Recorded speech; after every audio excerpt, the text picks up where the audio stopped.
faktanya kelas menengah itu zona yang paling rawan. Zona yang paling rawan untuk kelas menengah ya itu nggak dianggap miskin. Tapi satu kali PHK, satu kali sakit, satu kali keluarga lu kena bencana atau apapun itu, satu kali krisis ekonomi, hidup lu langsung jadi susah. Lu langsung turun kelasnya, jadi kelas miskin. Bayangin lu punya income 10 juta, gaji 10 juta. Apakah seorang yang punya gaji 10 juta itu bisa dibilang mapan? Jawabannya iya. Tapi ketika gaji lu itu 10 juta, tapi fixed cost lu itu bisa 9 juta, lu harus bayar rumah, misal bayar rumah 2 juta, terus saya cicil mobil 1 juta, bayar anak sekolah 1 juta, lu harus kasih orang tua lu 2 juta, ya. Ini semuanya itu berlanjut, jadi awalnya fixed income lu itu, lu punya income sources itu 10 juta, ini udah tinggi, tapi gara-gara fixed cost lu itu 9 juta, orang yang gajinya itu 10 juta, yang awalnya itu terlihat dan dikira itu mapan, balance sheet-nya atau spreadsheet-nya, ya itu sangat tipis di akhir-akhirnya. Itu udah kemakan sama fixed cost-nya itu 90%. Semakin besar fixed cost yang lu punya, ya semakin sulit untuk lu bergerak dalam hidup lu. Jadi solusinya itu kayak gimana? Ya biar kita nggak gampang jatuh. Ya solusinya itu kita jadi kelas atas. Atau ya jadi kelas menengah yang tidak gampang jatuh. Pertama, solusinya itu apa? Ya, turunin fixed cost lu. Jadi ketika lu dapet gaji yang sangat-sangat tinggi, lu nggak bisa ya punya fixed cost itu besar sekali. Jangan sampai satu kali PHK atau satu kali blunder ya, bisnis lu gagal gitu ya, keluarga lu tiba-tiba ada yang sakit gitu ya, lu langsung drop. Jadi turunin pengeluaran lu. Pengeluarannya itu nggak boleh terlalu besar ya. Kalau bisa jangan di atas 50% dari total pendapatan lu. Ya di press kayak gimana pun itu caranya. Kedua, yaitu punya dana darurat. Gue tahu ini familiar banget ya. Mungkin kalau temen-temen udah sering banget nontonin channel gue udah sering banget bahas tentang dana darurat. Tapi lo harus punya ya pengeluaran lu itu dikali sama 6 bulan. Jadi sebelum lu masuk berinvestasi, sebelum lu masuk cara investasi kayak gimana atau cara trading itu kayak gimana, sebelum masuk ke sana ya lu harus build yang nama itu dana darurat. Setelah itu ya baru boleh investasi, baru boleh trading. Target lu itu bukan jadi kelas yang atas dulu ya, tapi target lu itu jadi kelas menengah yang sulit buat jatuh. Jadi kalau lu di PHK pun ya lu tetap bisa hidup buat 12 bulan ke depan.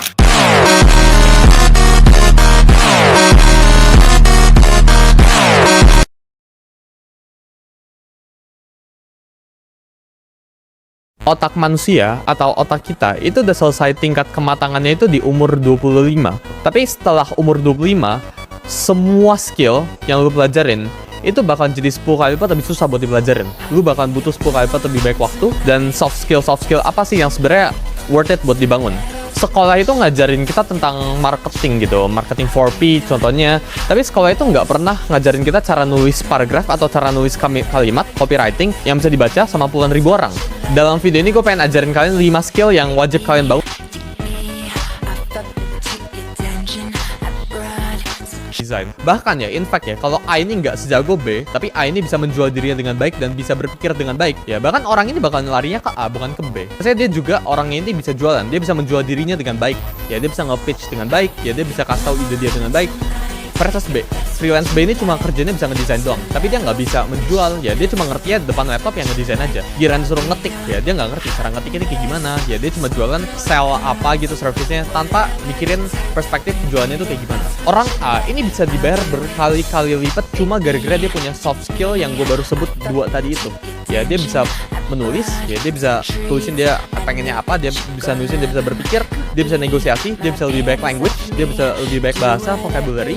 Dia menunjukkan bahwa dirinya itu kompeten dengan dia bisa persuasif dan dia bisa menjual dirinya dengan baik. Versus B ini cuma yang ngetiknya ngasal, yang penting dia bisa menjual. Ini bukan berarti lo harus jadi salesman, ya bukan berarti lo harus jadi pekerja, tapi simply lo bisa menjual diri. Itu adalah sebuah skill yang lo harus bangun dari dulu. Again, ya ini bukan tentang MLM gitu ya, lo jadi afiliator atau apapun itu. Ini bukan tentang lo tiba jadi agen asuransi lo jualan, bukan lo jadi orang sales properti atau apapun itu. Ya mungkin dari sebagian kalian nggak mau itu dan ya memang bukan tentang itu. Ini tentang menjual diri kalian dan belajar buat jual apapun yang kalian punya.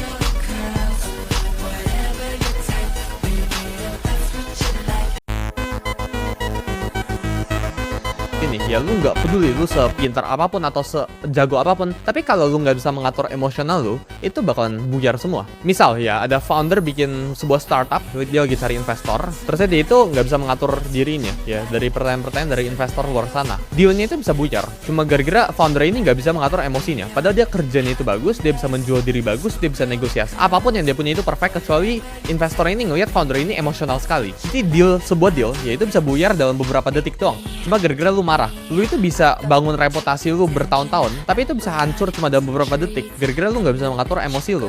Misal lu itu sebuah karyawan dalam suatu perusahaan, lu udah kerja puluhan tahun, terus tiba-tiba gara-gara lu nggak bisa mengatur emosional lu atau emosi lu pada saat lu lagi meeting nih sama bos lu tiba-tiba raise voice lu tiba-tiba ngomong itu kencang ke bos lu nggak suka sama lu, besokannya langsung dipecat. Itu juga bisa happening gitu. Dan cara terapin ini kayak gimana ya? Biasa itu dengan pause. Cara melatih skill ini kayak gimana ya? Dengan kalian berhenti sejenak ya. Jadi setiap kali lu marah atau apapun itu, lu bisa tarik 5 deep breath atau nggak lu tunggu 30 detik, berapa puluh detik sesuai dengan pace diri lu sebelum ngambil atau sebelum ngomong.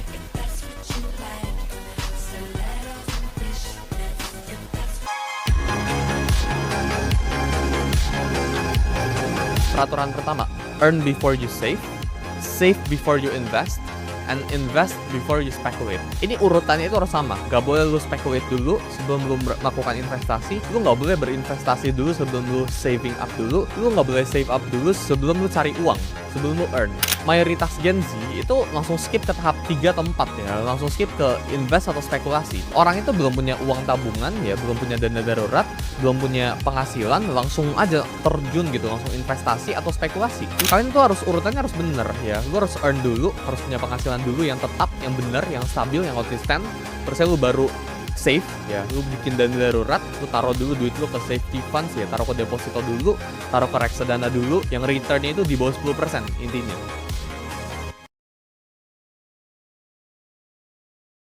Peraturan pertama, earn before you save before you invest, and invest before you speculate. Ini urutannya itu harus sama. Gak boleh lu speculate dulu sebelum lu melakukan investasi. Lu gak boleh berinvestasi dulu sebelum lu saving up dulu. Lu gak boleh save up dulu sebelum lu cari uang, sebelum lu earn. Mayoritas Gen Z itu langsung skip ke tahap 3 atau 4 ya, langsung skip ke invest atau spekulasi. Orang itu belum punya uang tabungan ya, belum punya dana darurat, belum punya penghasilan, langsung aja terjun gitu, langsung investasi atau spekulasi. Kalian tuh harus urutannya harus bener ya. Lu harus earn dulu, harus punya penghasilan dulu yang tetap, yang bener, yang stabil, yang konsisten. Terus lu baru save ya, lu bikin dana darurat, lu taruh dulu duit lu ke safety funds ya, taruh ke deposito dulu, taruh ke reksadana dulu, yang returnnya itu di bawah 10% intinya.